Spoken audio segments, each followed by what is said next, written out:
وہ قرآن پاک میں نیارے جاتی ہیں، ومن شر حاسد اذا حسد، میرے اور بچوں نے حاسد یہ کے شر بات سے کر دی، جب وہ آج حسد اس نے کرے اماں کہنا تو نظر شروع کر بد دیا، ہوتی آج کس اس نے کی بابا ہے؟ کہنا شروع حاسد کر کی دیا۔ ہوتی۔ دیکھو آج کیا بری نظر بولا کس کی یہ؟ ہوتی ہے؟ ایک حاسد کی۔ لفظ پہ تو مائیں جو کان صبح شام بھرتی ہیں 3 بچوں دفعہ کے، یہ پڑھتے حالانکہ رہیں، ان ان کو بچوں کی باتوں میں حاسد کچھ نہیں کر کوئی سکتے، ان کا لاجک کچھ نہیں نہیں، بگاڑ سکتے، کوئی جتنا چاہے معنی گھورتے رہیں۔ نہیں، اسی کوئی طرح کچھ ابن بھی کثیر نے کام کہا کی کہ چیز نظر نہیں، بد کا اللہ کے لیکن وہ حکم سے ٹوٹے لگنا پھوٹے اور اثر لفظ کیوں انداز اچھے ہونا لگ حق رہے ہے۔ ہیں ماں کو؟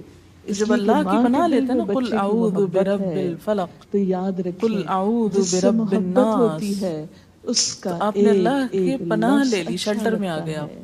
اب ہر تو چیز قرآن بیکار ہو رہی ہے، پاک سب دراصل نظر میں۔ کیا ہے؟ ہوا اور اگر کلام لگتی بھی ہے انسان کو اللہ، تو کس سے؟ یہ اللہ کے کا اذن سے لگتی۔ کلام ہے، یہ لکھی ہوئی حافظ شکل ابن میں حجر نہیں کہتے ہیں کہ آیا، نظر بد کی یہ حقیقت بول کے کچھ یوں سنایا ہے گیا، کہ ایک خبیث جبریل الطبع کے انسان ذریعے اپنی آیا حاسدانہ علیہ نظر جس شخص السلام، پر ڈالے تو اسے جبریل نقصان امین پہنچے۔ نے اسے